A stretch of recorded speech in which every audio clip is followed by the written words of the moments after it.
this computer. All right, welcome everybody. This is your favorite family member, Uncle Mike. We are back with a real special episode of Let's Talk About It, where we're talking about pretty much sibling dynamics. So a while ago, I watched a podcast that had Michelle Obama and her brother in, and they kind of discussed sibling dynamics growing up in their world. And then they had Gabrielle Union and Dwayne Wade on there, where they expressed some things about the way that they grew up and how they interact with one another, based on again just the dynamics of the household. So it got me to thinking, I have two important people on the phone call or on this conversation or this podcast with me or episode with me, I guess I should say, that all three of us have talked about sibling dynamics and the way that we were raised and some of the things that we would change, how we parent our kids due to the way that we were raised up, or for those of us, my brother who doesn't have kids, how he tries to foster the relationships with either his students that he worked with or either his younger siblings.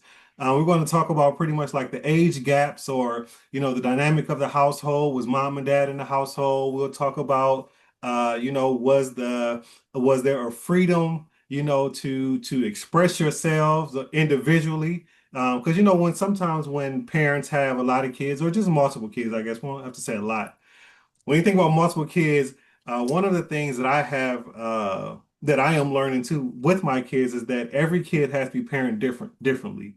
And that was a point that I struggled with growing up to where, and I'll get into my story a little bit later, where again it was pretty much just one dynamic or one style of parenting that just all the time didn't work for me, or maybe didn't work for my brother or siblings that we grew up with. So just some few introductions.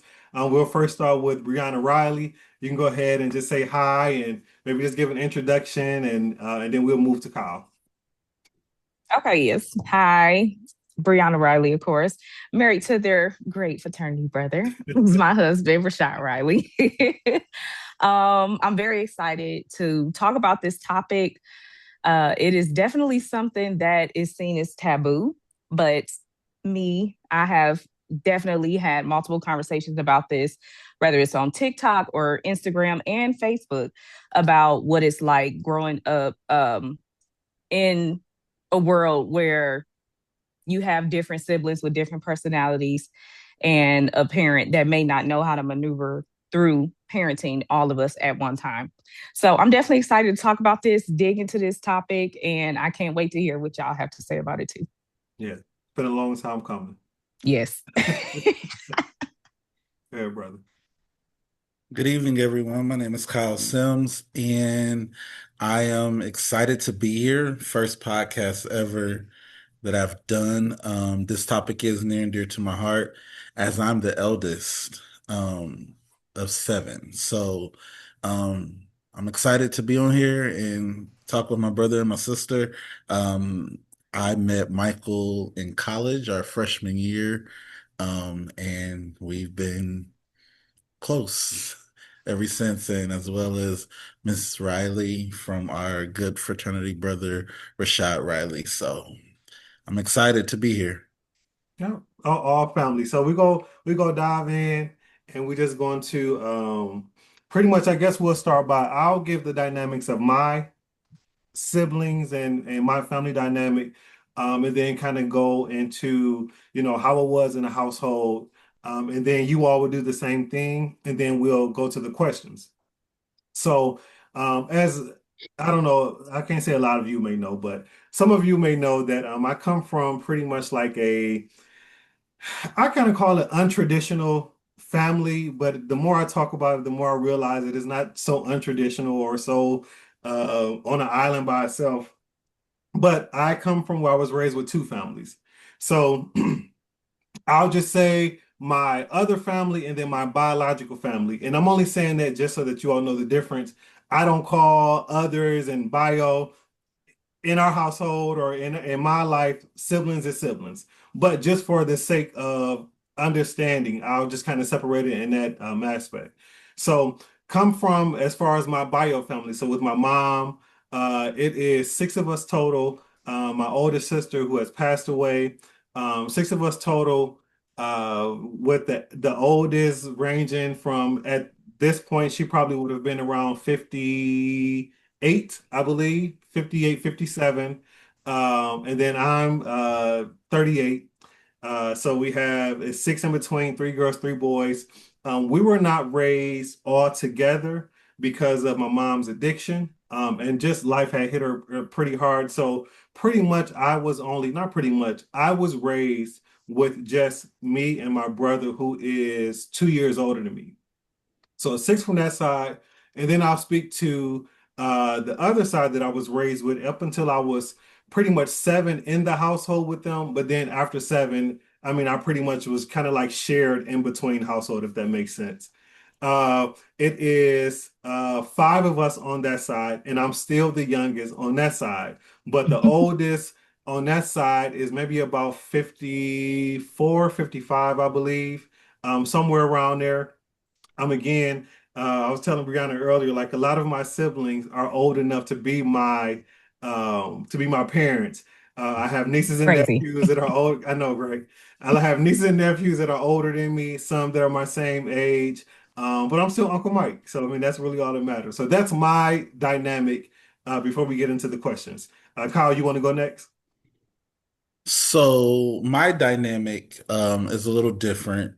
I grew up with my living in the household with my mother full time. And it was me. And then 10 years, 9.5 years later, 10 years later, I had a little brother. And so we grew up in the household together. My father, who was in my life as well. He was not in the household. However, he had children as well. Which I have a brother that I think he's about 5 years younger than me. 5 or 6 years younger than me. One up under him, they share the same mother. And then I have twin sisters who are 16 years younger than me. They share the same mother, and a little brother who's 20 years younger than me. And they share those three siblings share the same mother. They grew up in different households though. And so the dynamics amongst all of us are different. So it wasn't traditional, but I did grow up in a household with my mom, and a younger brother. Hmm. Yeah, I didn't know you had all those age gaps either. And I didn't know about the twin sisters. So that's different. Yeah. Oh yeah. um yes, I didn't know. I didn't know. Never saw pictures or anything. So yeah, I need to you got pictures? I need to see that after this. Oh yeah. Yeah. But for me, not traditional either, I guess. Actually, there's five of us on my mom's side and five of us on my dad's side, but three of us share the same parents, if that makes sense. Mhm. So my brother is the oldest. I'm the baby on my mom's side. And then on my dad's side, I have a little sister. Y'all probably didn't know about her either. Mhm. So it's okay. But there's five of us. I have an older sister who is Atia should be close to 50 now. So yeah, I have an older sister and then a younger sister that's 9 years younger than me. Mine was kind of my growing up is definitely a little different because I lived with my mom all the way up until I was about 13 when she lost custody of me and my sister. And then I moved with my dad up until basically I turned 18. He Mhm. had custody at that point. So Mhm. definitely a little different and clearly a lot of things to talk about there. Mhm. Do you want to talk about, because you didn't mention it, but do you want to talk about your twin? Oh yes. Yes, I have a twin sister. Sorry. I forgot everybody does not know that. Y'all know that, but Mhm. everybody does not know that. So I'm the youngest in totality on my mother's side. My sister is an hour older than me. Mhm. So I do have an identical twin sister. Yep. very identical. Uh, Very funny. On Facebook the other day, somebody posted a picture of your sister, and somebody went to Central with us was like, damn, I didn't know she passed. And it was like, well, to be fair, this is not our Spivey. This is, her twin sister, and they didn't know that you were a twin either. I'll show you the post that it was on. Yes, I was about to say, who posted her? Yeah, I'll show you the post that it was on. Okay. Um, so let's talk about the closeness of siblings. So again, I'll go first just to give you an example. So one of the things that I struggle or have struggled with is that, or I don't say I struggle with, it's just I don't have a sibling that, and Lord, I hope I don't get in trouble by saying this. I don't have a sibling that I am like extremely close to. Um, Again, like I say, my all of my sisters, which are the oldest, are again old enough to be my mother. And so we have a close relationship, but it's kind of like it's brother and sister, but I don't cuss in front of them.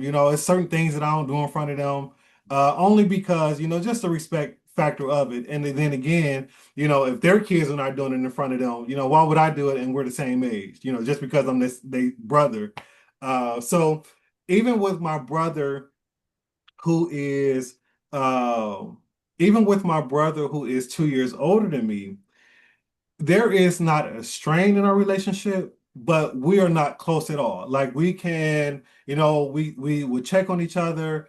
We like pretty much live like up the street from each other. Um, we'll check on each other from time to time. We're not just popping up at each other's houses and be like, I got something going on. Can I come and sit and talk to you? Can I sit on your couch? We're not talking to each other in a week. We're not talking to each other no more than once or twice.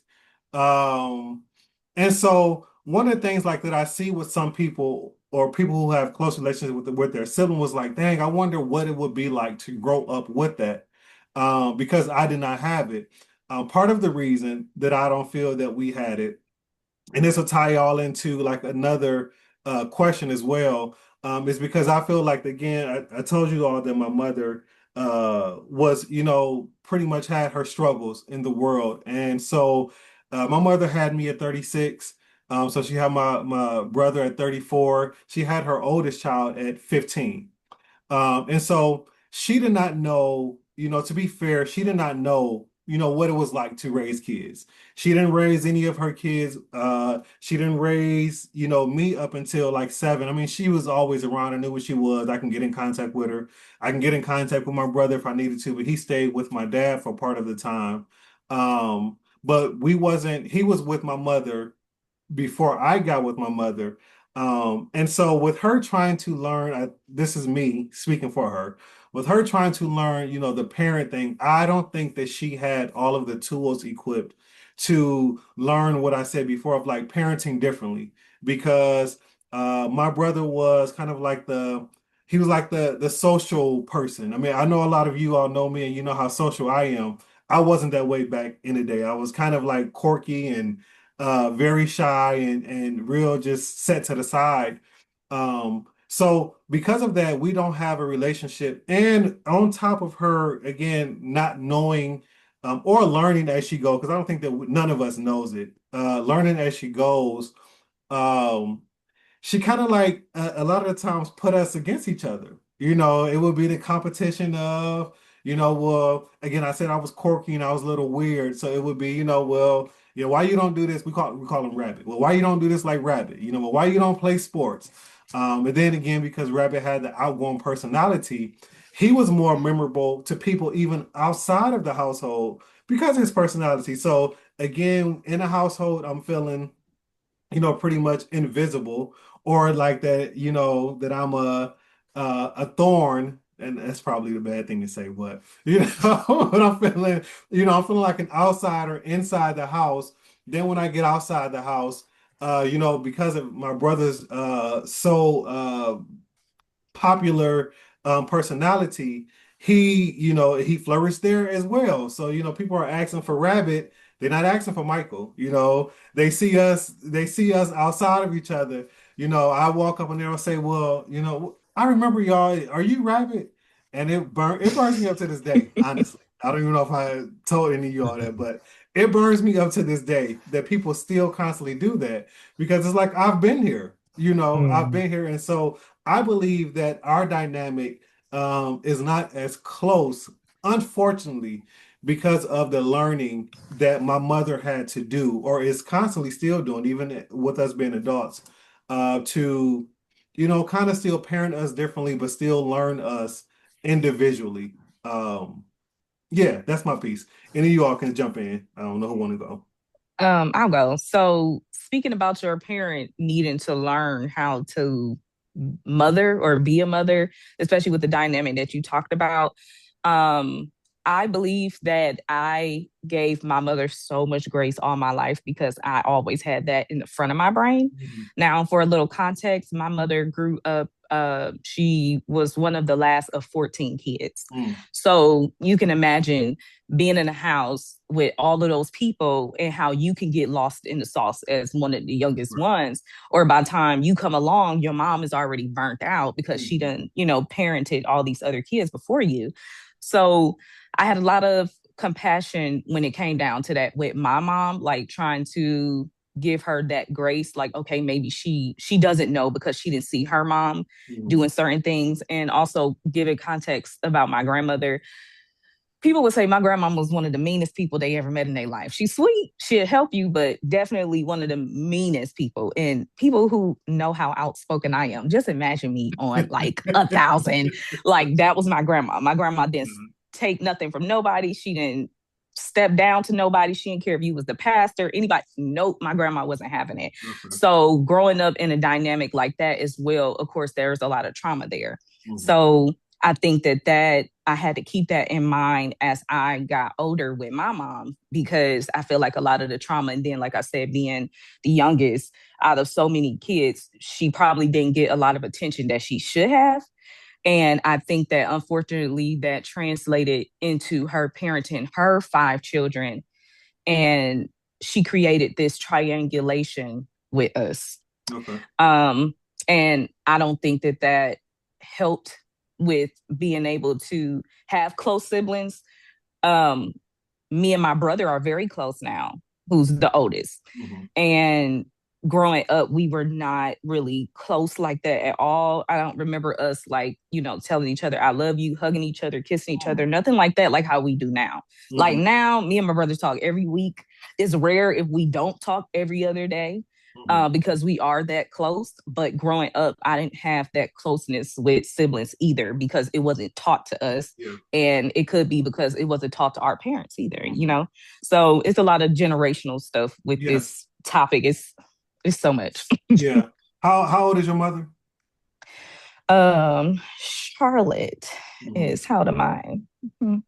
She's about 65, 66 now. Okay. Yeah. So my mother is 73, I believe. Okay. Um, The so they would kind of boomers. fall, yeah, they would kind of fall like in that Hmm. same generation. Yep. Go ahead, Shit. So again, my dynamic was a little different. Hmm. Growing up in my mother's household, it was me and my brother, but we're 9.5, dang near 10 years Hmm. apart. We had different times with her. Hmm. And so where people say, okay, Kyle, you're spoiled, you're this, you act like an only child, it's because I had 9.5 years. It Hmm. was just us. Hmm. And when my brother came along, I'm middle school. Going into middle school, I got friends.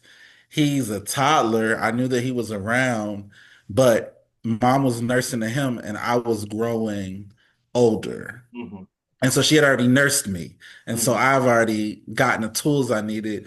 There was always love in the house. And like I knew he was my brother, but we're not as close as you would think, and we grew up in the Hmm. same house. Hmm. And I think again, part of that is our the age Hmm. gap in between us and the timing, because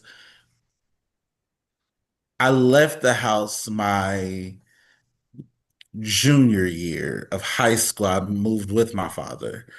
So from birth to my 10th grade that summer because my mother was sick and was in the hospital, in and out of the hospital, and me and my brother would have to go to our aunt's house or I'd have to stay at home by myself.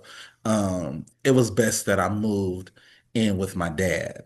Mm, And so from that time period, my junior year of high school, all through college, I was away from the house. I mean, I went home to visit, but I was away. So our relationship wasn't like, hey, this is my big brother, that's my little brother. I'm gonna take you here, I'm gonna take you there. mhm, To me, I was just like kind of annoyed because I'm like, he's not my age, mhm, you know. I have to watch him. I gotta do stuff, mhm, that type of stuff. But we've always had an understanding that we loved one another and we cared about one another. And especially when my mother passed in 2017, I know that was one of the things that we stated and said that we won't not be close, even though we still don't talk every day, once a week, twice a week. And we live an hour away from each other. If I pick up the phone and call him, or if he picks up the phone and call me, you know, the love is there. mhm, My dad's side of the family. So I moved with them in high school when my sisters were think they were like two or three, maybe mhm, two, three, four, somewhere around in there. But they were still young. And so they were babies. So this like it's a newborn baby, mhm, you know, I'm the big brother. They see you as the big brother.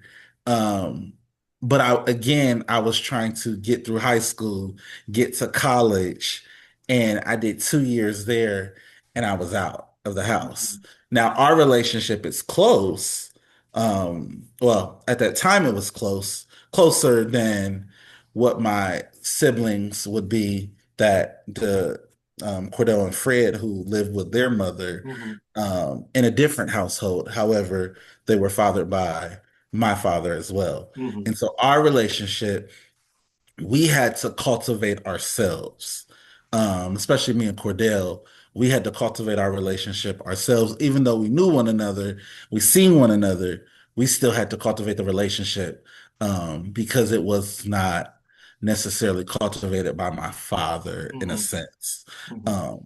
So that's pretty much my dynamics with the siblings that I have. And so just to bring awareness of it, so your dad has uh again, I'm not trying to be funny. So your dad had three sets of kids, with three different women, is what trying to say. Yes. Okay, is And that the then my proper way to say it? mom, Three set. huh? Is that the proper way to say it? Three sets of kids. Three, I think it is. I would Because Okay. my say, dad yeah, my three dad sets of had three children sets or of kids as well with three different women. three, Okay. yeah. Okay. But with my mom, me and Terrell do not have the same father. Hmm. So I have my own father and he has his own father Hmm. as well. So even in that dynamic, it's still, Yeah. he has a different side of the family and I Right. still have a different side of the family as well too. But yes, my dad had Hmm. um three children's mother, if Yeah. that, yeah, Yeah, I did not know that. Like, yeah, we definitely have that in common. I yeah, don't know how my father did it, but like all of yeah. his girls are separated by 9 years, Oh all Oh of my wow. us, basically. So my oldest sister, there's a 9 year gap between her and Erica. And then it was me and Brittany, 9 year gap. And then my little sister, 9 year gap.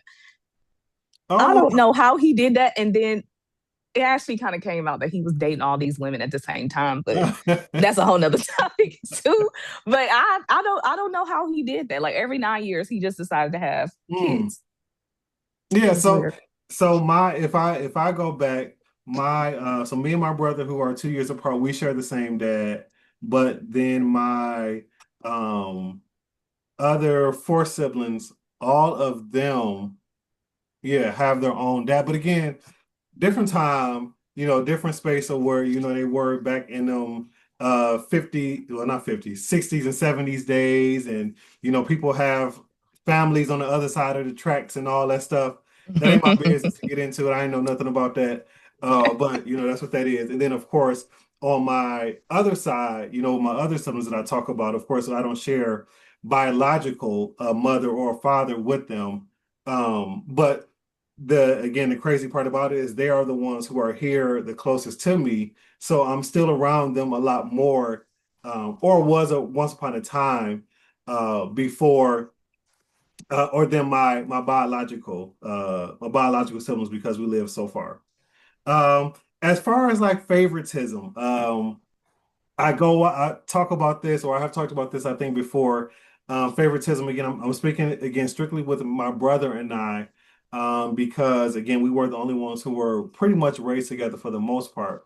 I talked about how, people, they kind of, clapped when Rabbit came in and, rarely acknowledged me, when I came in. This is how I felt. I will be interested, crazy to even say, I don't even know how he felt about this because we've never talked about it to figure out, how he felt about it. But I feel like that as it went towards favoritism, again, I think that because I was such a unique child, and when I say unique child, I don't mean bad. I don't mean like, I mean, some people may say a little sneaky, but I just, I think that the keep it cute. Uh, I think that what I really struggled with growing up young when I was younger was just really trying to maneuver the dynamic of being with different households. When I stayed with my other family up until I was 7, I was the youngest over there. Um, I was, they may have said again, a lot of them they were like teenage and like early adults. So I mean, still older. I mean, even on that side, my sisters have kids that are my nieces and nephews that were the same age. But again, they were teenage parents. So even with the dynamic or the age range between there, they kind of saw me as again one of their kids, one of their babies. And I mean, even to this day, because of the age difference, or because I grew up with their kids, um, they saw me as the baby, so I didn't really have too much to do. It wasn't like a favoritism over there, or they may have thought that I got special treatment because, this baby just coming to this family and all of a sudden, he gets this. But, that's their story to tell. But then when I get to back with my mom, I felt it like immediately. I mean, I felt like that I was a person barging into their house, breaking up their happy home. I know my mom is going to have a problem with this, but I felt like that I was breaking up their happy home. I remember, just the like very, very blatant differences that would be there with us. And then my mom would say things like, well, you and your brother, y'all supposed to have a bond that can't nobody break. And I was thinking like, well, you the one that's Mm-hmm. breaking it, I mean, I couldn't vocalize that That back part. then, but like you're the one that's breaking the bond. I would love to have or I mean, I think that I would want to grow into that, but because of again, you doing the best that you can with the situation that with the cards that you were dealt with how you were raised. I think Brianna, you brought up a really important piece where you have to go back into like the dynamic that your parents were raised in. My mother was the youngest of 6, but she wasn't raised with her siblings at all. Her mom, she felt a dynamic of favoritism with the kids, when she would go around with her mom, because she was raised with her grandparents. And so, and then maybe they felt, a way towards her. Maybe they felt like that she got a easier side because, she was with them and it was all 5 of them or 4 of them um, together. And it's 5 of them, not 6 of them. So the 3 of them were together, and then my mom and her older and the brother right above her was raised with different families. And so, I realized too, as I'm sitting here thinking about it, maybe she had, maybe she just was going off of again of what she knew, but favoritism in my household, I don't care what nobody say, she can get mad at this if she wants to, or I think my brother will admit it. It for sure happened. And I believe that that is part of the reason why um, we don't have a close brother relationship because I know people's siblings. I know brothers, I mean, even in our family who like talk every day and they're their best friends and they, you know, did everything together. But I believe that, well, not believe, there for sure was favoritism in my household. Um, there was definitely favoritism in my household, but it looked a little different. And it's kind of weird to explain. Um, so going back to the comment you made about like how the parents were raised and how they kind of raised us.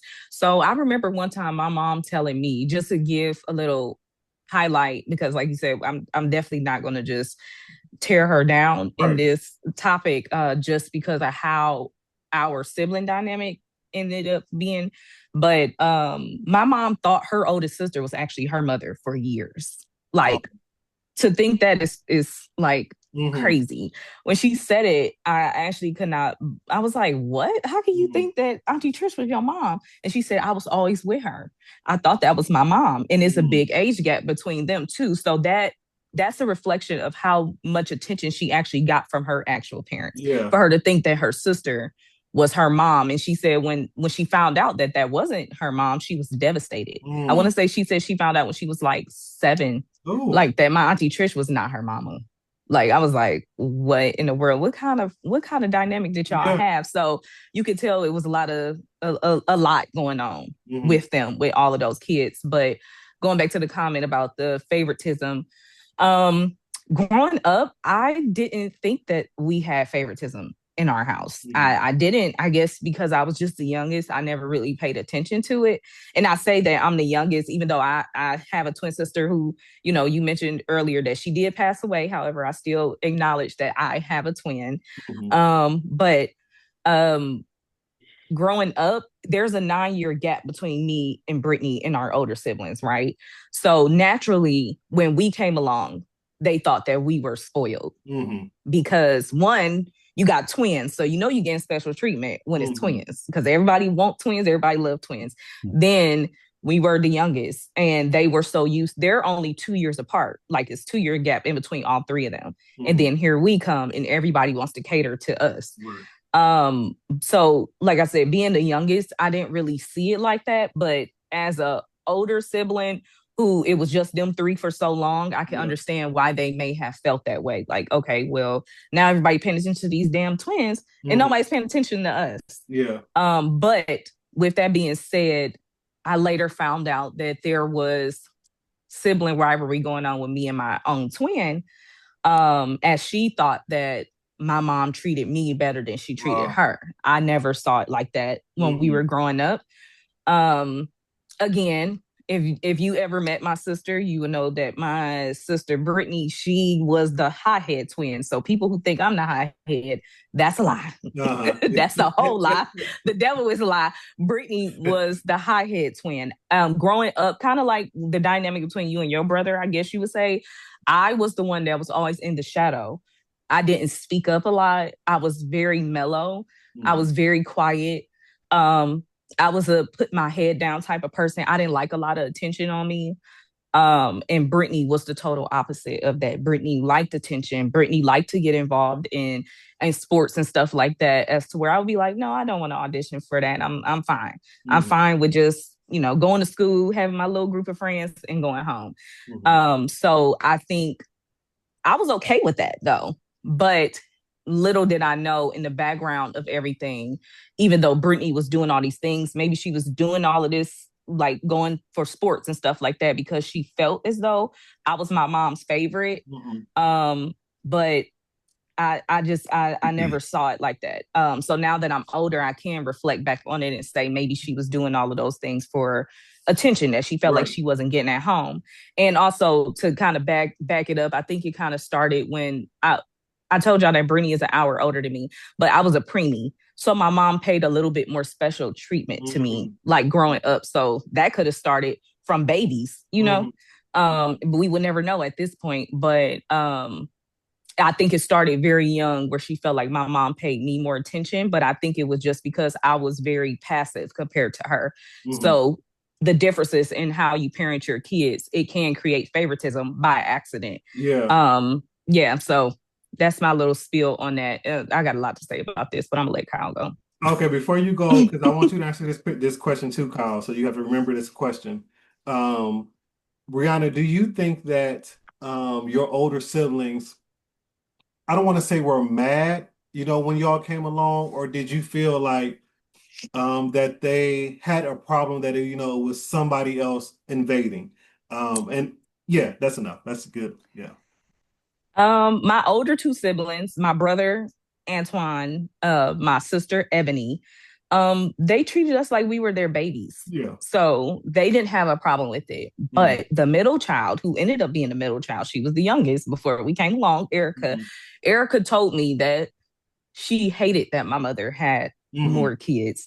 And especially when she saw that we were chocolate babies, because Erica's the only light skinned one. Mm-hmm. She did not like that. Even though we share the same exact parents, mother and father, Mm-hmm. she was not here for it at all. She didn't like it. But she had to grow Yeah. to deal with it. But yeah, she didn't care for it at all.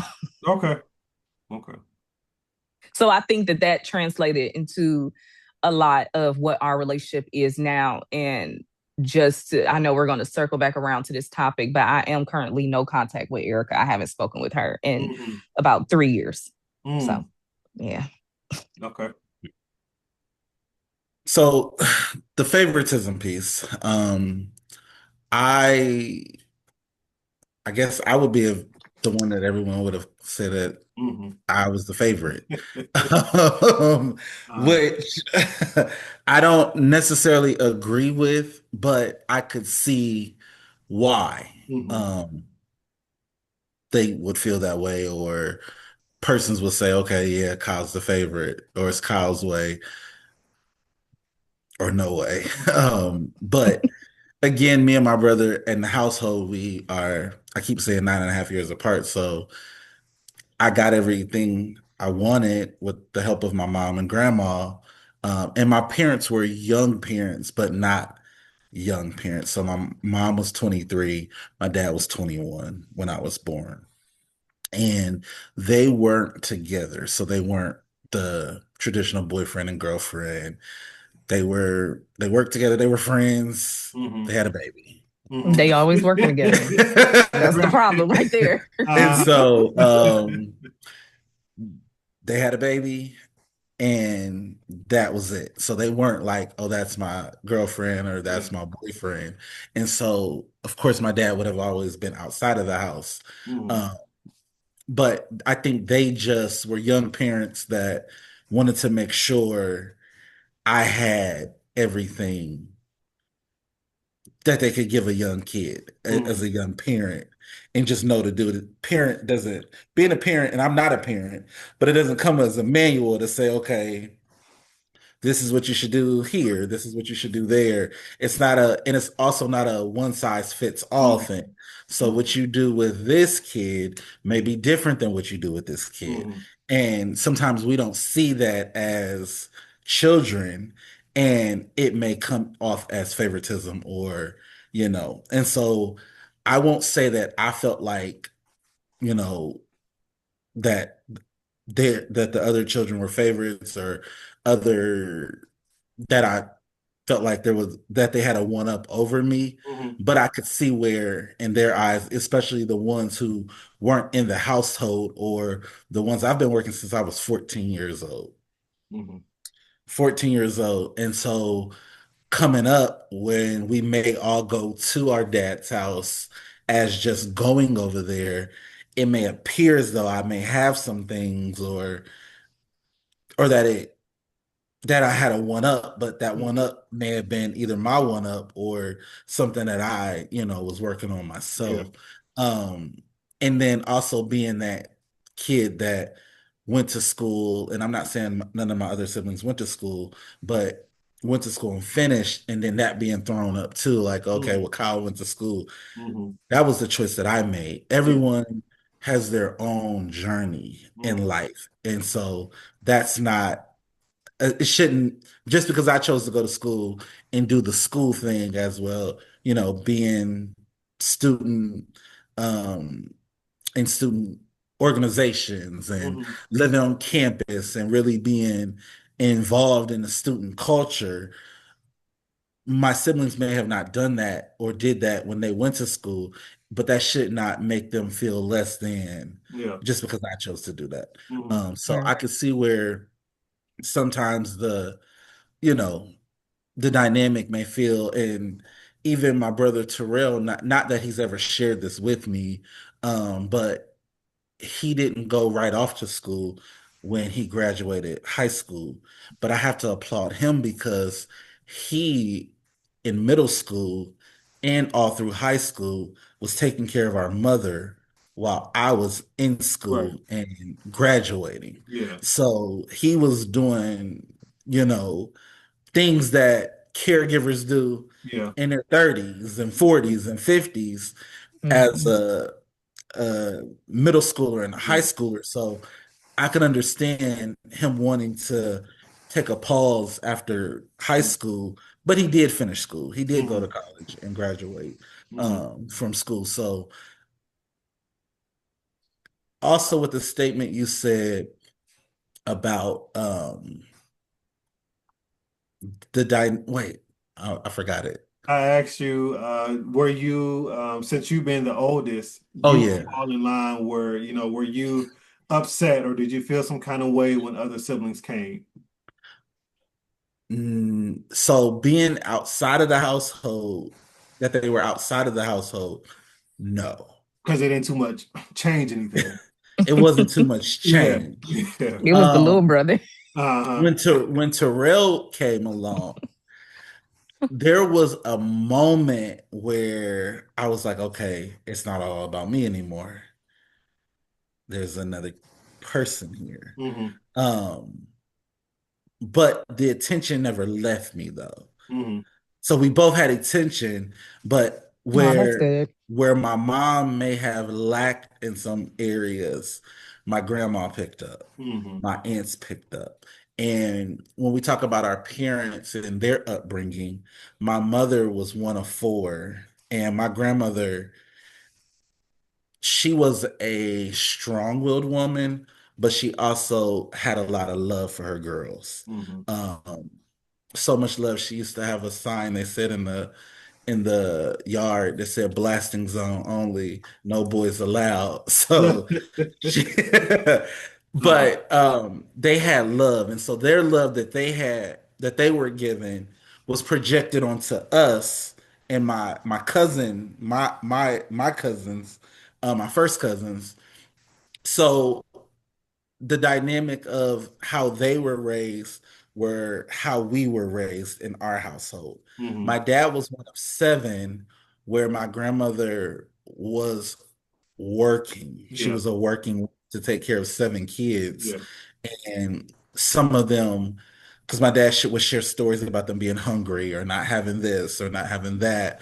And him being a young person having to go work to make sure that his mother had. Hmm. Um, I could see where both of my parents, their upbringing and how they raised me and how again, it doesn't come with a manual, so I can't say, okay, well, you didn't do this right. And I used to be mad because I'm like, well, I feel like this should happen or this should happen or that should happen. But again, they were young parents and they did the best that they could with what they had to work with Hmm. and what guidance they may have gotten when they were, being brought up. Hmm. Hmm. Okay. I think Uh, all of us talked about how others contributed though to this favoritism or lack thereof. I think mhm. that's interesting. Yeah. Yeah. I mean, for sure, but I think that, I mean, as far as me, I think that again, people say like, well, if I see you doing it, I'm gonna do it, and I don't think that it was done consciously on my behalf. Um, but it kind of like, where they just fell in line. And to your point, Kyle, it wasn't until I use this analogy. It wasn't until like I did go away to college. Or no, when I was in high school and I graduated like at the top 20 of the class. I wasn't necessarily popular in high school, but I was known for being smart, so on and so forth. And so what I like to say is that once my mother started to see, oh no, this one I need to pay attention to because this one is gonna be able to, look out for me when, when Dynamics that, change. yeah, the dynamics Yeah. change. Once she Yeah. realized that, yeah, I ain't gonna go that far. But yes, once she And realized that. I and think I will say that's that, right though. I No, was I was gonna say that the dynamics in my household, I don't think it changed though. I think that my mom was more honest. Like I said, I didn't see the favoritism until I think I got like to college, which is Mhm, crazy. I didn't see it. I never looked at myself as the favorite. Actually, I would say that my oldest sister on my mom's side, the second born, she was the one who always got the special treatment. And mhm, right behind her was Brittany. mhm, Like, and what my mother later shared with me is she felt like she didn't have to worry about me, mhm.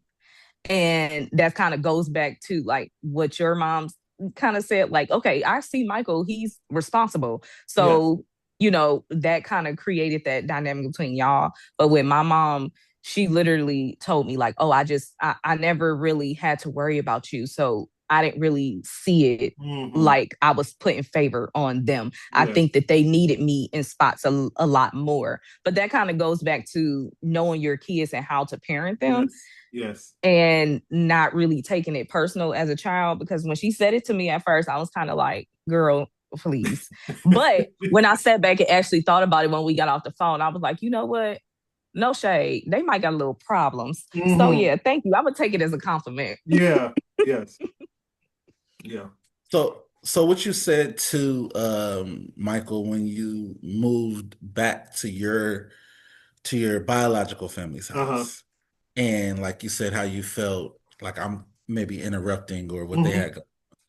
I felt that way when I moved with my dad. Mm. Not that, Same. not that they made me feel that way. I think because I'm a Libra and I overthink. I Mm. will overthink myself out of something and make a big picture in my head. And okay, Michael, I know you're trying I to ain't say said nothing. I ain't said not one word. something. However, in my mind, I'm like, okay, dad's house was a weekend house or Mm. a, a holiday house. Mm. Okay, well, family time on this side with my mom's side, I'll go over and see my dad, when I can get over there because I didn't drive. And so when it was time to move there, um, I felt like I was coming in to because my sisters were born. Yeah. My dad had a girlfriend at the time, Mm. who I always shout out as my stepmom, Mm. which is Nay. Mm. Um, and we had a beautiful relationship. I met her ever since I was 5 years old. And so our relationship wasn't forged or, you know, she wasn't mean to me or Mm. anything. It was just, this is not my Yeah. house.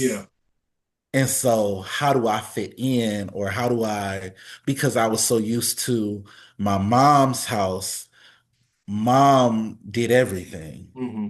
clean my room, make the bed. I still remember how she placed my clothes in the dresser. She Hmm. folded my underwear and all that. And I'm moving into a new place where that's not necessarily, you got to wash your own clothes. You Hmm. got to Hmm. clean your own room. You got to buy your own toiletries. It was things that to that my mom just handled that. And I felt like I was just a kid or, Hmm. you Hmm. know, a child. But when I got to my dad's house, I'm like, okay, well, I got to see how I fit in here. I don't know if I feel like I can go in the refrigerator and get food. Hmm. Again, they did not say that I could not. This is all just how I felt Yeah. as a, Feeling misplaced. yeah, as a Hmm. kid coming in who this wasn't my house every day. This wasn't my, okay, I'm asking, sometimes I did ask, hey, can I have something to eat? Or, or I would feel like I got to figure out my own eating Yeah. arrangements. Yeah. And again, that has no slight to them, but I could see how you felt when you said, how do I fit in here? Hmm. Because this is not my place. Yeah. And then once I moved there, I could see how my other brothers could feel This. maybe out of place Yeah. because now I'm physically there. Hmm. The twins are there. Hmm. This is where they live at. And then they're coming in as, maybe weekend or Yeah. holiday, Hmm. and they could feel out of place. And Yeah. so, yeah, yeah. Okay.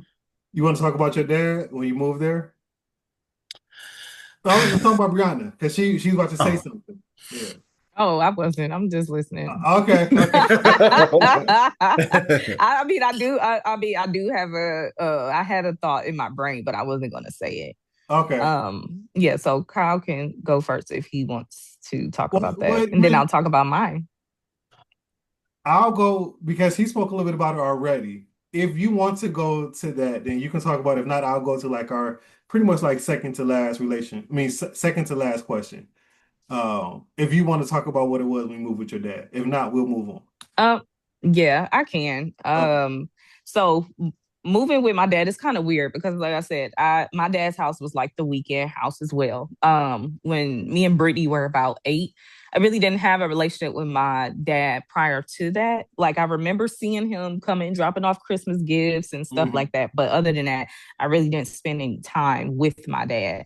But around when we turned like 8, there was a court order for us to go to my dad's house every other weekend. And Hmm. we liked that. We liked that setup. But later on down the line, my dad won custody of us because, of course, my mom was seen as unfit at the time, Hmm. which is a lot of details and a whole nother story. Hmm. But when even though I was going to his house every other weekend before that, when we moved in, it actually made me and Brittany closer. And you could see the separation between us and my sister Erica, because Erica, who's the one who's 9 years older than us, that my dad and my mom share together, she was already living with him. Hmm. So I think that us moving into that space, it kind of felt like we were moving into her space too, Hmm. kind of like what Kyle said about the twins and stuff. It's Hmm. the opposite. I felt like we were moving into her space, so it kind of naturally made me and Brittany closer during that time. Um, but we clearly did not stay close. But it is something to be said about like being able to grow up. I actually felt like me and Erica and Brittany were closer when we lived with our mom, and that household was very toxic. So Okay. it's kind of weird. We were closer in a toxic situation than when we moved together with my dad, and it's like we just lived two completely different Hmm. lives. We barely spoke to each other. Yeah. We didn't really talk. It's like we never lived together before we Hmm. got into that dynamic. Kind of weird, Not but that's trying what to I was not thinking trying to about. say that this is what happened, but the term trauma bonding comes up, where like if Mm-hmm. everybody feel like that we all in chaos, this is what I want. This is Yep. what I like. This is what I don't want to change from this because this is what I'm used to. So Yep. maybe it was, had something to do with that. Mm-hmm. I Um, agree. so this is a real sensitive topic, and if you all don't want to go in too much into it, because all three of us on here have experienced this. So the question is, if a parent or a sibling has passed, then how does that change the dynamic with your siblings and with family? Um, on as far as me, so with my again biological mother, my oldest sister passed.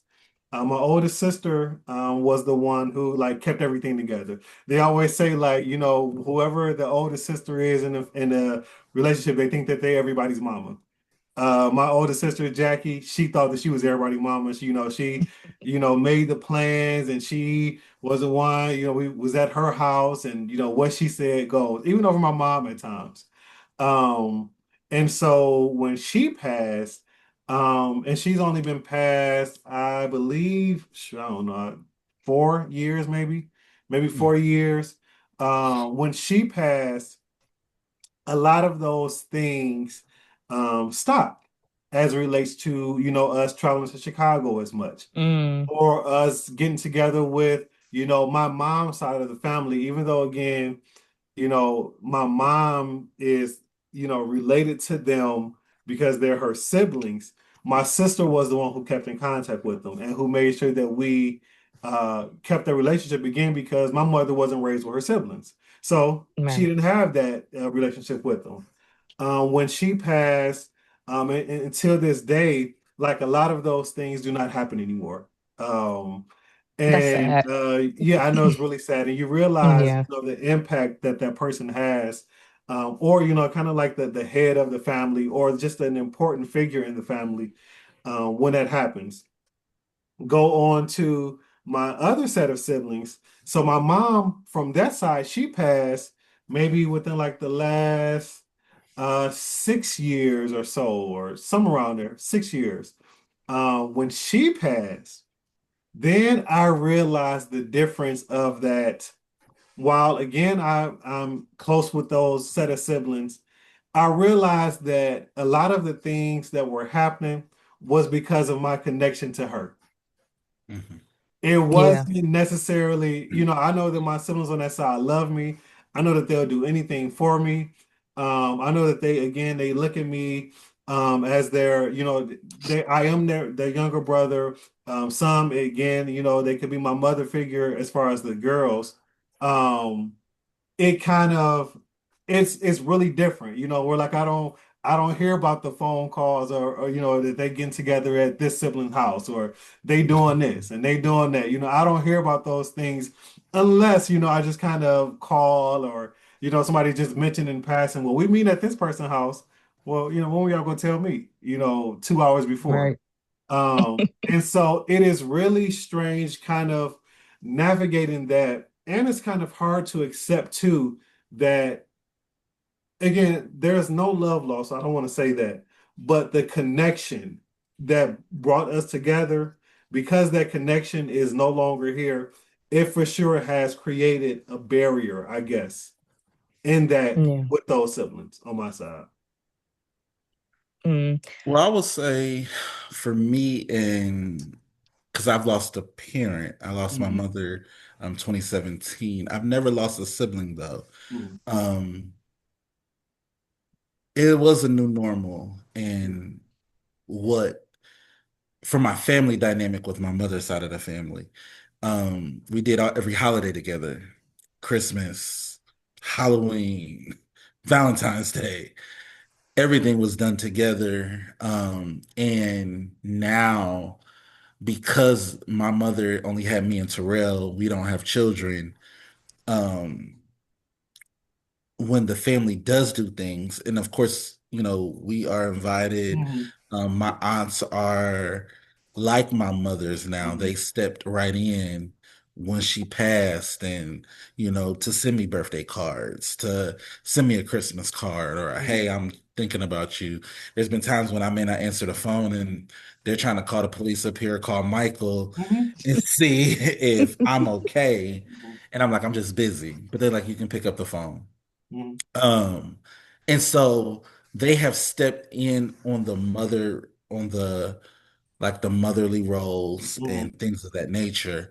However, it is a bit different when you lose your mom and grandma 9 months apart, and my grandma was the matriarch, and mhm, she would we did Thanksgiving together. mhm, So now it's like we may do it every other year, every 2 years, or you know, when we can. COVID did hurt mhm, a lot. However, it was a thing of us doing stuff together. mhm. Now, I will say what strengthened me and my father's relationship when my mother passed, that strengthened our relationship Right. because I'm like, he's the only parent Mhm, that I have left.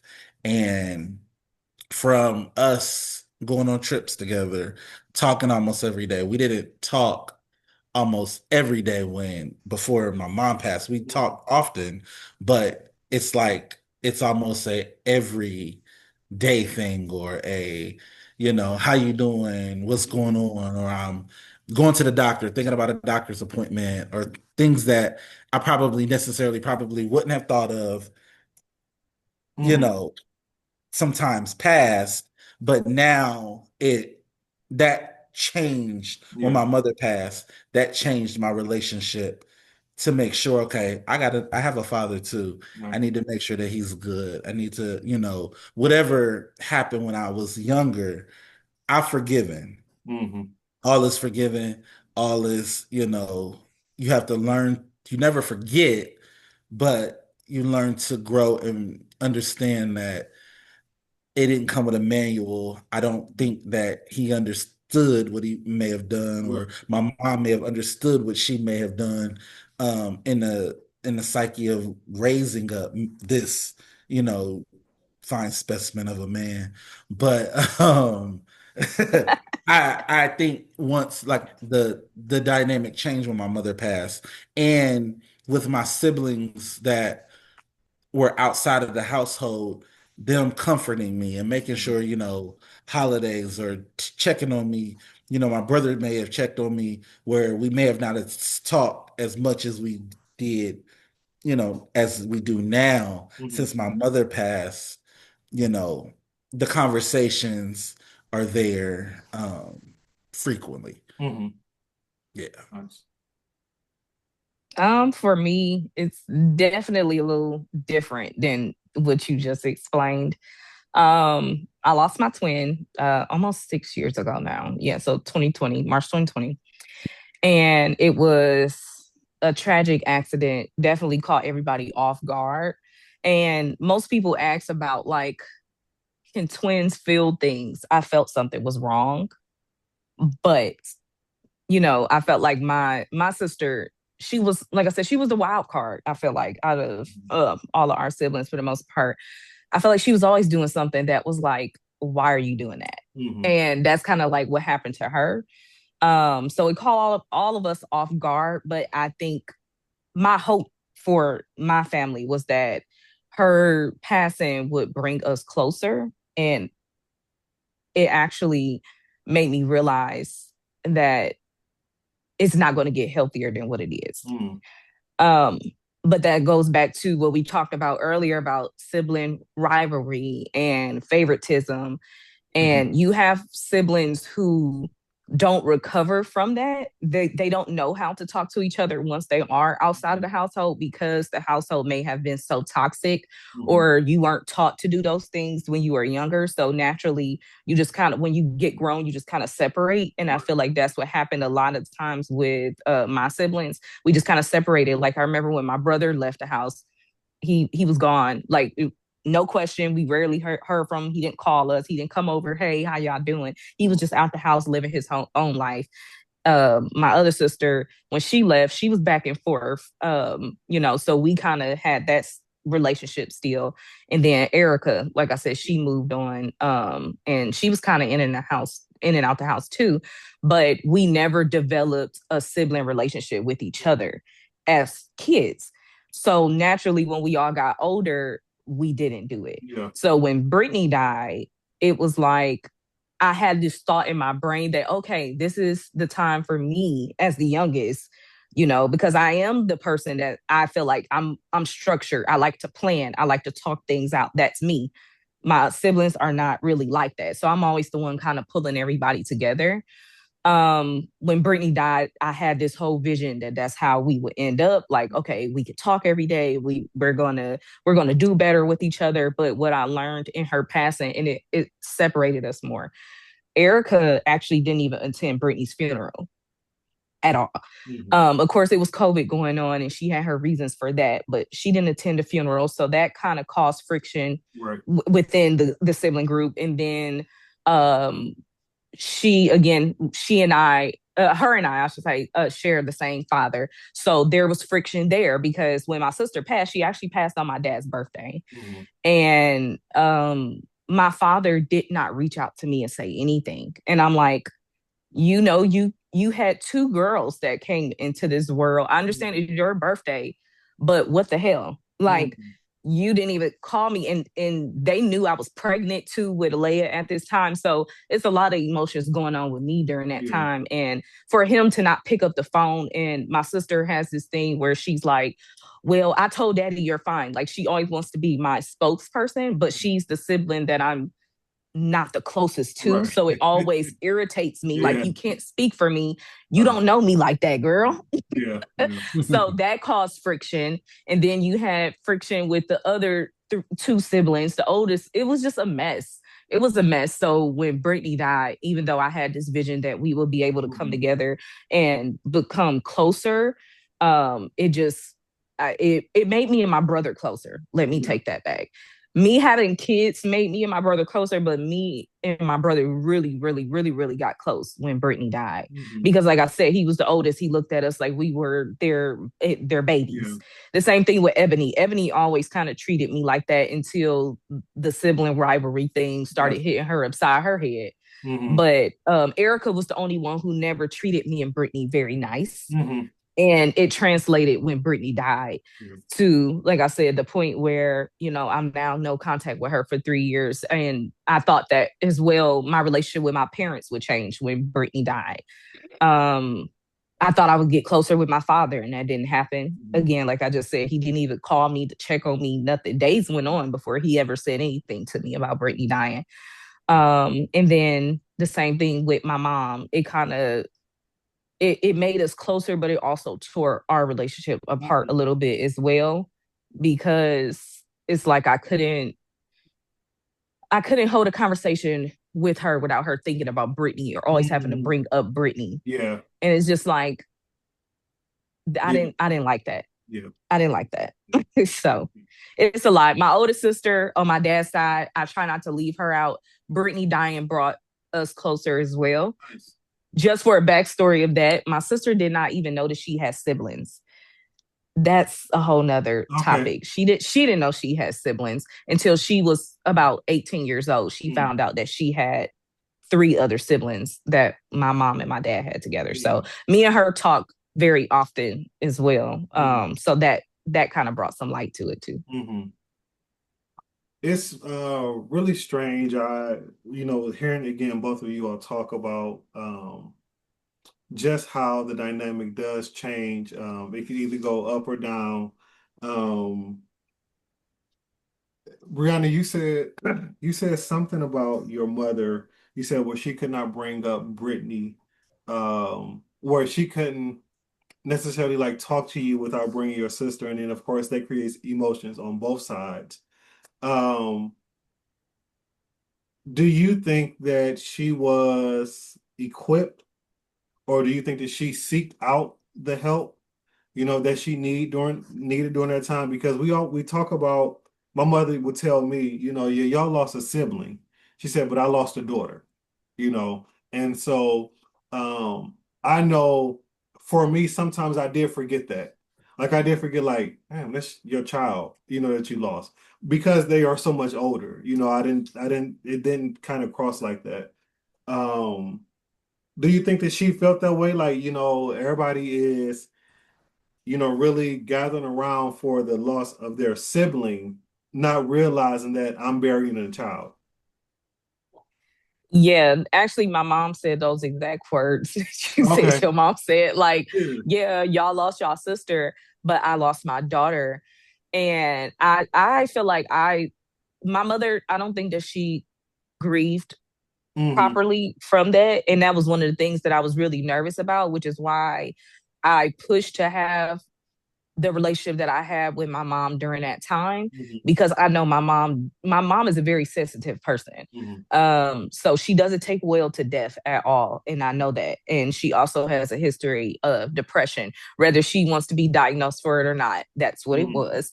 I grew up with it for years. And also, to kind of give a little more context, my mom also had battled with addiction too, but her addiction was gambling. It wasn't anything like drug related. But now in social work, that is an actual diagnosis for gambling. Wow. So I had her, I know that she battled with that. So when Brittany passed away, I tried to have her addiction in the back of my head as well.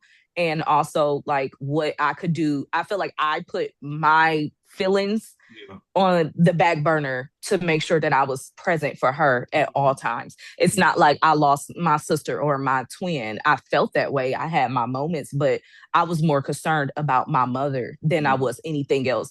As to where, no shade to my siblings. And if they get mad about me saying this, I don't care. Mhm. But for them to be the oldest siblings, they were all falling apart, and Mhm. I was the one like, no, what about mommy? What about mommy? What Mhm. about mommy the whole time? Mhm. So I think that she did struggle with that, but I feel like she felt comfort in me knowing that, yeah, I'm putting you forward Right. versus, and I put myself to the back as to where my Mhm. other siblings were not able to do that during that time. Mhm. Yeah. I think that yeah, that's a dynamic too that like I said, I didn't necessarily pay attention to it when my sister passed. I pay attention to it a lot more now. And then Kyle, for your situation, kudos to your family for stepping in. And Mm-hmm. this is, you didn't say this, but kudos to your family for stepping in even when you don't want it and you don't pick up and don't answer. We said it partially, but they didn't still leave you. They didn't leave you out there because that is a difficult time. Yeah. Something that I Yeah. know that again, all three of us, because I've talked to both of you all in very detail about these situations. Mhm. That it hurts, all of us at different times, and so Yeah. uh, yeah, I appreciate you all And being vulnerable for that. what's kind I- of what I wanted to add, that I love that Kyle was able to share a different perspective about his family dynamic and how they all kind of just jumped in, because when my sister died, I didn't hear from none of my aunts and uncles. And like I told you, I come from a whole line of them, and Mhm. not really, not one of them called me and was like, "Hey, how you doing, Brianna?" Mhm. Like nothing. So that kind of goes back to like the love. It shines a light on the love that your family had and how they grew up, how your grandma raised them and stuff Mhm. like that, because my aunts and uncles, I didn't hear a word really. And that's actually, now that I'm thinking about it, that's actually kind of sad, because Mhm. it's too many of them for me to not have heard anything from Mhm. any of them. So yeah. yeah, I called his sister, his aunts, the Dandridge sisters.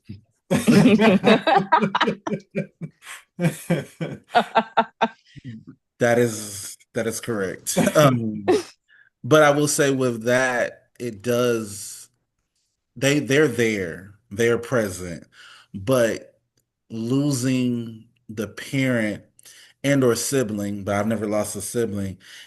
For me, when I said it changed the dynamic in the holidays, it changes the dynamic also when we don't get together Mhm.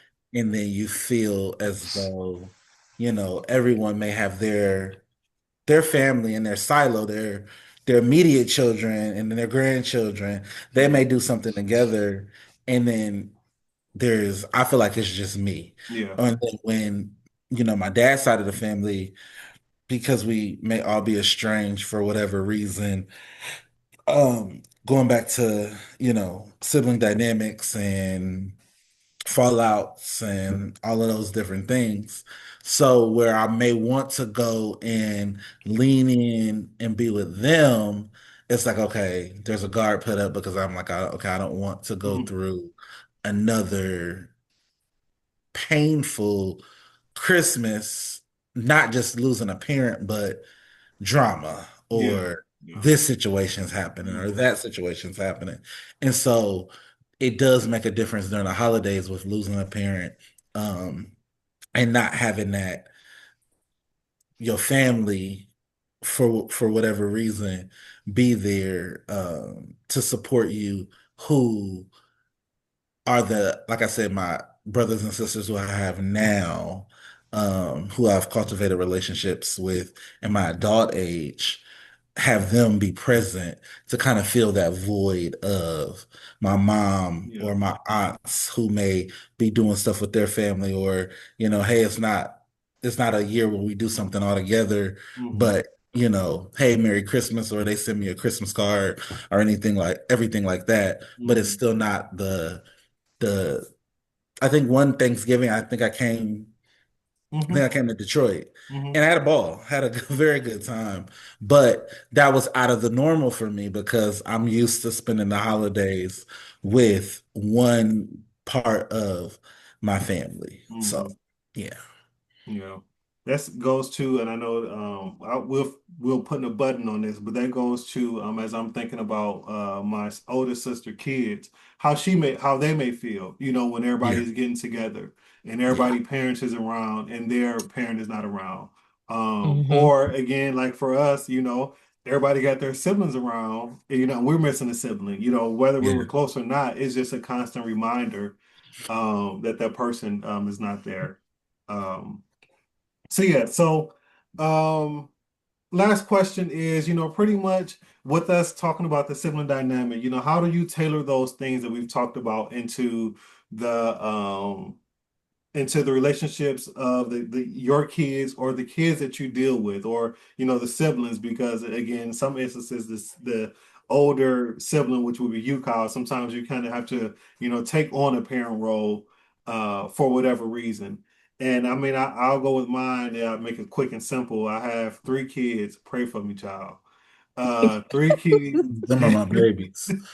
Three kids, and I am really trying to, or really work on the point of, as I mentioned in the beginning of this, is really trying to parent them differently according to their needs. Right now, my oldest, who is 11, sometimes he'll say that him and Ahmad, which is the baby boy, that they're on the island by themselves because I do more for my daughter, or I'm showing more attention to her. So I see it already there, as well as that he's in an age now to where, again, if I do grab on him and try to show him love and affection, he don't want it. So it's like you damn if you do, you damn if you don't. But I really try to make it intentional on really seeing their interest and their personalities and really honing in on them. Because again, I know what it felt like to kind of like just be left out or feel left out. I want to say this, that I was left out, to feel to be left out or kind of like on an island by myself. Anybody? For me, I feel as though the trauma that I went through with my siblings definitely helped me parent my kids differently. So I have a boy and a girl. Aiden's the oldest, and then Alea. Um, but I'm very intentional with them. For example, I make sure that because Aiden is the oldest and he was the only one for a while, I do what we call mom and son dates. So I make sure I have time to separate myself from it just being all three of us or all four of us, as to where it could just be him and I. Because for so long when he was growing up, it was just us. A lot of times, especially with me, I started off with Aiden being a stay-at-home mom, which was for it. Like hated it Mhm. so bad. Like I almost started talking like a baby. I was in the house so much with the damn baby. But hated it. But it was just him and I for so long. He was just literally like my little best friend. Mhm. And then when Alea came along, I made sure that I didn't want him to feel left out. I didn't want him to feel like Alea was taking over his territory because it had been his for so long. Again, the dynamic between me and Brittany, and then my older sister, Erica, I feel like that's kind of where a lot of our problems stem from because she wasn't spoken to about the twins coming. I think it was just Yeah. like the twins are coming. Yeah. As to where when Alea was born, we included Aiden in so many things Right. as to where he did not feel left out. But I make sure that I kind of tailor time to him. And even now, like you said, sometimes he doesn't want to be bothered. He sit in his room, play video games all day. Sometimes I'll just go in his room and just lay in his bed and watch him play video games. Or I'll ask him, hey, you want to do a board game? To make sure that we still are staying connected with each other so he can know that, you know, I'm the older he's getting, it doesn't make him less important to me. Absolutely. And then with Alea, she's a mini me. So Mhm. I'm intentional with her, but I try to remember, I think with her, I struggle with the discipline part. because she is the youngest and she is the baby and she is the girl. So I don't want to be so hard on her, especially because I felt like I was a little hard on Aiden. I was a first time mom, didn't really know any better, whatever. So sorry, Aiden, but I was a little hard on him. And now that I have a second child and I'm able to instill healthier ways to discipline, Right. I try to do it as to where it's still fair, as to where Aiden doesn't feel slighted. Like, mom, but you damn near beat me to death, even though I didn't. I don't whip my kids. That's not my ministry. That's not my thing. But say, for instance, if he did feel that way, like I got way harsher punishments when I was Alea's age. I try to still make it kind of fair, but yeah, that's kind of like the differences in how I try to parent my kids, just being intentional and learning who they are too. I think that's the important part too. Aiden and Leia, not only are they two different genders, they're two different kids. They like two different things. So I don't like sports at all, but I make sure I sit with Aiden and ask him questions about sports to let him know I still care about your interests versus Leia. We can sit up here and we can do our makeup in the mirror together. It is nothing, you know? So I think that piece is kind of important too, even if you don't want to be involved or you don't like certain things that your kids might be into, is good to still pay attention to that because they know that they still matter in that way. As to where my mom did not do that. I don't even think my mom really knew what I was interested in. I don't think she knew what any of her kids was really interested in. Like I said, a lot of times when I was growing up, my mom took her addiction took over a lot when I was younger. I don't think it was as bad with my older siblings. When it came down to me and Brittany, and she had a little freedom and she didn't have to worry about them older three, her addiction kicked in really, really bad. So I don't think that she paid that much attention to that. So for me, it's a little different. I don't have children, but I'll say with this first. I want the relationship, um, and I'll just use it for example that you see on TV with siblings. You Yeah. know, the TV relationship. I mean the TV sibling relationships with my current siblings, whether if it's Terrell or on my dad side, Cordell, Fred, Amani Azaria, and Darius. But I know that we all need to do some talking. And I want that talking to start to come from my dad to have us all together. And I know that he loves us individually, but also love us together. And set the atmosphere for us to be together, set that tone for us to get together, knowing that there have been situations that may have hindered us from being together, or this person don't like that person, this person may not like this person, but coming from the head, the household, the patriarch of the family, I want to look up and say, my dad has gotten us together, and this is our moment. After this, let us just begin to organically have that, so that way I do know I have two nephews whom I've never met. And they're my brother's kids.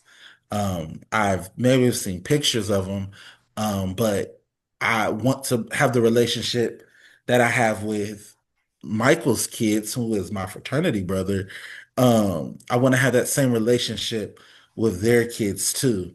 And, hey, even if they didn't live in a state, I could go fly and say, okay, I'm going to go see my nephews, or if my sisters have kids, one of my sisters is having a kid, and I want to be present in that child's life, but I understand our dynamic needs to change too. Yeah. Because you don't want to have, like, I share with my dad has 7 siblings, and every last one of them outside of Uncle Vincent, who I really didn't have a close relationship with, but I knew who he was. I have a relationship with, or had a relationship with, those that may have been deceased now. And I built those relationships, partially my dad, but then sometimes I had to make the phone call too, Mm-hmm. as this is my uncle, this is my aunt. Outside of my dad saying, "Hey, call your uncle, call your aunt," or anything like that, because again, the family dynamics are different. I want to grow. I want my siblings to be able to say, here's your Uncle Kyle's number, you Mm-hmm. know, Right. call him, or I want to be in their lives. I want to come to the baby showers, to the birthday parties, to anything like that. But I feel like we have to work through our sibling dynamics as well with our father to be able to have that happen. And so I'm always pushing my students, and even some of the neos in the organization, when you cross, this is your brother, this is your brother, your lifelong brother. You get to know his real mom, you get to know his dad, you get to know his siblings, because you're brothers. He has your back, you have his back. And so I want to make sure that I'm preaching to the choir, I'm doing myself as well with the help of my dad. Mm-hmm. Yeah. Thank you. I like how you See, spent. for me, I got too many nieces and nephews. I just feel like so I tried, but it's just too And many and, of them. And and even having a lot, it's just still the relationship, because my dad has the most children out of all of his siblings. But Mm, they know that Zoe has all these kids, and these are my nieces and nephews, and they have different relationships with us. Some that they made, some that the children may have made with those Mm-hmm. particular aunts and uncles. But I want to make sure that I have that same relationship, that MJ could text me in the next 20 minutes. He needs something for Minecraft or Xbox or his game system. And I don't got to go through Michael. I can just, Mm-hmm. we have mm-hmm. our relationship that we've built ourselves. I want to have that same relationship with the bloodline That you that are. I have.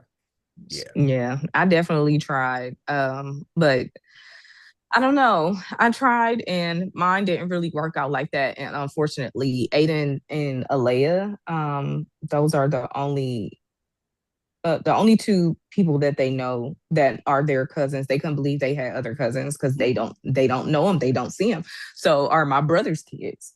But my other nieces and nephews, they really don't know anything about, and I'm in the process of, planning a family reunion for my family, and this will be the first year that any of them have seen my kids. Mm-hmm. They haven't seen my kids at all. So this will be very interesting. Aiden is very excited, but yeah, um, no, Bring back the I family wanted it, but reunions. yeah, Right. that's what I'm trying to do. That's what Yeah, I'm bring trying to back the do, family honey. reunions. But yeah, so hopefully that will go on well. But I've definitely tried, and then somewhere in between, it's like the ball is just dropped again. It goes back to like trying to create those bonds with your siblings, and I think it does need to come from the parents. Yeah. Or if it's not the parent, it needs to be the oldest Mm-hmm. sibling if the parent is no longer there, because a lot of times a lot of the issues stem from the parents to begin with, and parents don't want to acknowledge that piece of it because it means that they are the problem. Yeah.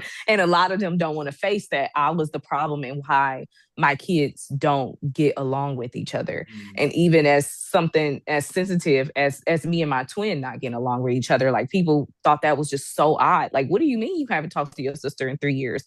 Because Mm-hmm. Yeah. because the dynamic just did not, it didn't turn out well. And I remember when we were younger, we would have vicious fights, like, and I don't know, my mom, again, it could have been my mom's addiction, she was in and out of the house a lot.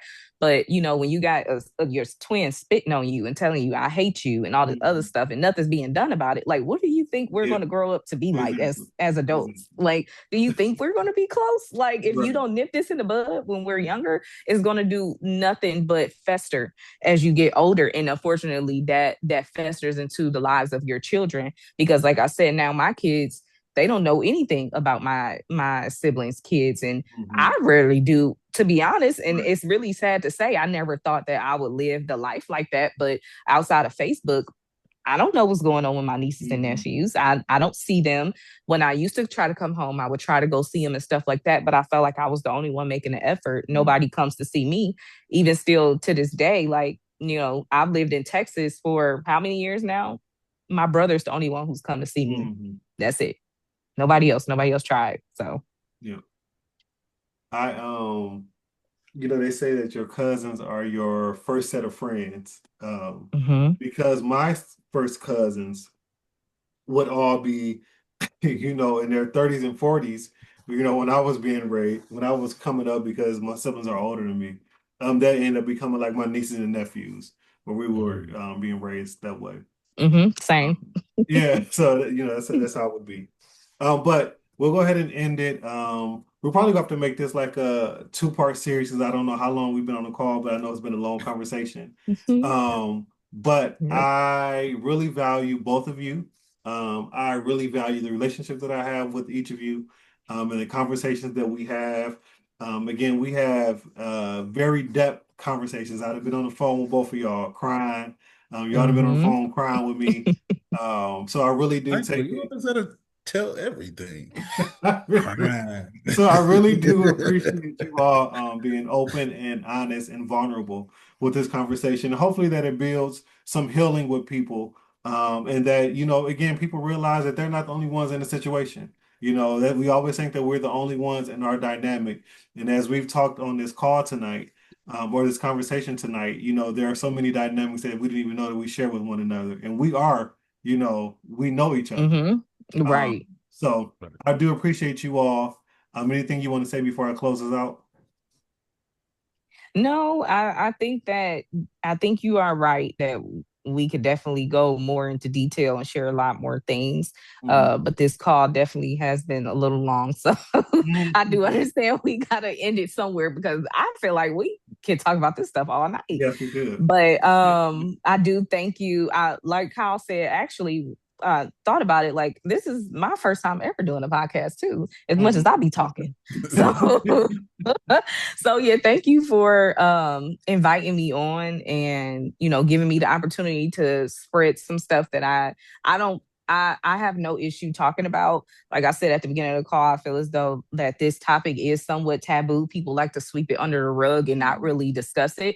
But a lot of times this is very normal. It's Yeah, very common. And I do think that people need to know how common this is, with all of us sitting on the phone and just coming up with things that we can relate on. And us three have never sat on yeah, any call and talked Right. about this together.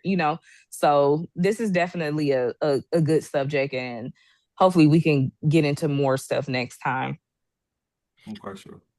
I agree. I would say thank you for inviting me, as this is my first podcast with you. But I think it's also a form of healing, Mhm. and healing Black families. We want to change the narrative of what we may have experienced growing up Mhm. and say, okay, yes, this was something happened. This may not have been right, but how can we change it for the present to be, you know, the family atmosphere, the Black family, the love and, you know, I just, like I said, I always remember me going to our little family reunions with my grandma's side of the family, and you see the older folks, and then you see the middle, the ones right up under them, then the right up under them, then it's the kids. Mhm. You don't get to see that a lot Right. now. Yeah. It's not. There are family reunions that's still happening, but you want to make sure that your lineage is being Yes. shared to those coming down the pipe. hmm Like you said, you're in Texas and it's you and Sheedy in Texas, and your kids may have never seen your siblings' kids. So, say for instance, they do move back to Cleveland, and they run into one of their cousins. Mhm. They need to know that this is their cousin, so that they don't mate with their cousin, or they Mhm. don't, hmm have a relationship with their Yep. cousin. So, it's monumental that we get back to the Black family, the Black love, and us. Um, Not necessarily tearing each other down, but understanding and having spaces to where we can agree to disagree. we agree, but moving on from that disagreement to say we still love each other, we still Yeah. are family, and we still have others to come after us. So thank you. Yep. Yep. All right. I agree. Well, this is again your favorite family member, Uncle Mike. I'm trying to again, I always say I'm gonna try to be more consistent with these and bring topics that I feel like that is more. We need to be talking more about going 50-50 on in your household and what are boy chores and what are girl chores and Hmm. all of those different things. You know, So I got something to say. yeah, yes. So, so these are conversations that I want to continue to have. And again, I thank you all. Uh, if no one has told you that they love you today, remember that Uncle Mike loves you. All right.